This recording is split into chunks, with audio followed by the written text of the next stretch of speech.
Police निरीक्षक साहेब आलेत महेश पाटील साहेब यांचंही मी तालुक्याच्या वतीने वंचित बहुजन आघाडीच्या वतीने अभिनंदन करतो साहेब.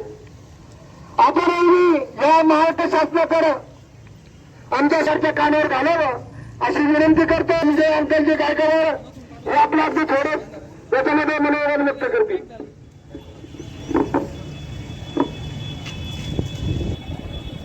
कोवडली गावचे तरुण तडफदार शेतकरी बाबासाहेब सरोदे त्यांना न्याय हवा आहे. न्याय तो न्याय कसला पाहिजे का? ह्या सैती सरकारने जे घोषणा दिल्या कोणत्या घोषणा दिल्या त्यांनी का सरसगट आम्ही शेतकऱ्याचं 7-12 कोरा केल्याशिवाय राहणार नाही.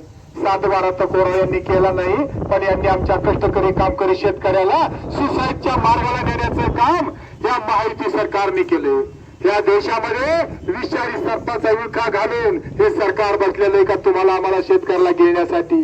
अण्णाभाऊ साठे नेते आहेत ते आम्हाला सांगितलं बाबा का सृष्टी ही कुठल्या शस्याच्या मस्तकावर नसेल ती माझ्या शेतकऱ्याचा का फक्त सरकारने भोवी आशा दिली का आम्ही तुमचं सरसगट कर्जमाफी करू तुम्हाला चांगल्या पद्धतीने आम्ही न्यायिक विचाराने तुम्हाला चांगल्या पद्धतीने जीवन जगण्याचा मान देऊ.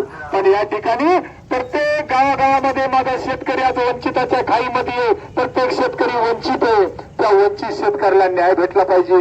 तर आमची या शेतकऱ्याला एकच सरकारला एकच सांगणे का त्याचे जे मुलं आहेत त्या मुलांसाठी पाहिजे असेल ती भरीव स्वरूपाची मदत करावा.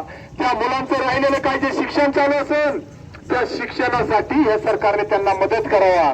नाही तर इथून पुढे शेतकऱ्यांनी कदाचित चुकून आत्महत्या नाही करावं. माझं सगळं कळीचं सांगणं शोकांतिका कोणती आहे. आज जर तरुण शेतकरी जात असेल त्याचं कुटुंब हे दिशाहीन होत असेल त्यांना दिशा राहत नसेल. मुलीचा बाप जात असेल बाईचा मालक जात असेल तर ते दुःखामध्ये असेल कोण त्यांचे डोळे पुसणार आहे कोण त्यांना सावरण्याचं काम करणार आहे. त्यांचं आजच त्या ठिकाणी गणित गात्र झालेलं हे कुटुंब तर यांना पुन्हा जगण्याची मदत करण्यासाठी आपण सर्व पक्षीय सर्व शेतकरी त्यांच्या पाठीशी भक्कमपणे राहून त्या कुटुंबाला आधार देण्याची गरज आहे. तर माझ्या शेतकरी बांधवाच्या वतीने आणि वंचित बहुजन आघाडीच्या वतीने माझ्या त्या तरुण शेतकऱ्याला मी या ठिकाणी भावपूर्ण श्रद्धांजली वाहत आहे आणि याच ठिकाणी थांबत आहे. जय भारत.